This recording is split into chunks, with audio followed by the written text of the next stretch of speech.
Hey everyone, so today I'm going to be reviewing the Laura Mercier Silk Cream Foundation, and this retails for £33 in the UK. That is quite expensive for a foundation, but it is one of the best I've ever used, to be honest. I bought this on Monday, which was 5 days ago now, and I've also had the MAC Studio Fix Fluid, which looks like this.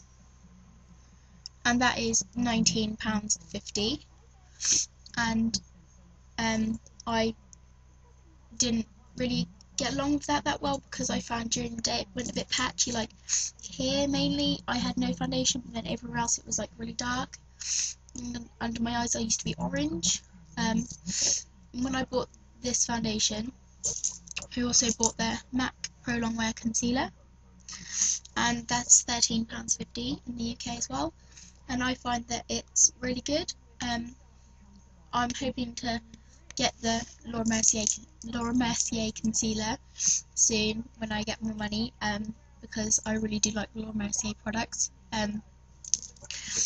If some of you are wondering how I apply this, is I just take a little teeny bit on fingers, and I just blend them together, and I just apply it like that, like as if I was applying any other foundation or moisturiser, and I just blend it, and then I take just a normal cosmetic sponge like this one, and then I just do that all over so that it's really flawless. And I don't know if you can see, but it really does, it creates a nice luminous finish, which is really nice, and that luminous finish is still there when you use powder over the top, which is brilliant because you don't really want to cancel out the luminous, which makes this foundation so brilliant.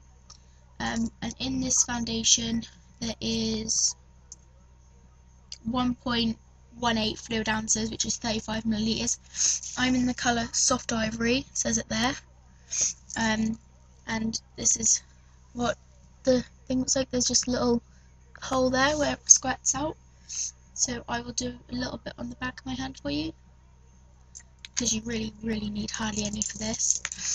So just going to put it on the back of my hand. There, you can see it, and then it just really does blend in really well. Like, you can hardly see it on my skin anymore, like so, and you can't see it on my hand, and it's blended in. So yeah, I really like that. And then what I do is, after I set it with my powder, I just do my blush on my contours, my highlights, and then I set it with the Urban Decay All Nighter setting spray, which is long lasting, and it is by Scandinavia. So if you're in the UK like me and you can't get Scandinavia without paying loads of shipping, just buy the Urban Decay setting spray, because it's by Scandinavia, so it's really good as well. And I find that it lasts all day. I've had this on since 7:30 this morning, and it's still on near enough how I applied it this morning. So I'm really liking that. This foundation is absolutely amazing. Like, I don't think I'm ever going to buy any other foundation unless I'm just going to test it out or whatever. And I thought the MAC one was quite good until I tried this. Oh, this is just amazing. But like I said, £33 is quite a lot, so if you can't afford it, that obviously no one's pressurising you into buying this, but I'm just recommending it for anyone who has the money for it. If you can't afford that, but you can afford the MAC one, I would definitely recommend that. If you're wondering, in MAC I'm NC15, which is the lightest, and I'm the lightest in Laura Mercier too. And if you still can't afford the MAC one, then I recommend the Revlon Colour Stay. And this one is for combination to oily skin, because that's what skin I am. They do also do dry to normal skin one, and in this I'm yet again the lightest, which is Ivory. It's the lightest one I could find anyway, and this is, I think I paid £13 for this, and I've hardly used it because I bought my Laura Mercier one. And so yeah, and if you can't afford that, then basically any other foundation that you find works well for you. Maybelline do good ones, Revlon do cheap one, what else is there? Max Factor, but theirs can be a little bit expensive. Rimmel so they all do really good ones, but I try and stay away from things that are tested on animals as much as possible. And I know that more high-end brands don't test on animals as much, so yeah, I find that this foundation is brilliant. It really does create a flawless finish, covers up any red patches, spots. If you're wondering what I use the concealer for, just under my eyes, because I have really bad dark circles, like really bad. They're nearly as dark as my jacket, that's how dark they are. So I really do recommend you just try out Laura Mercier.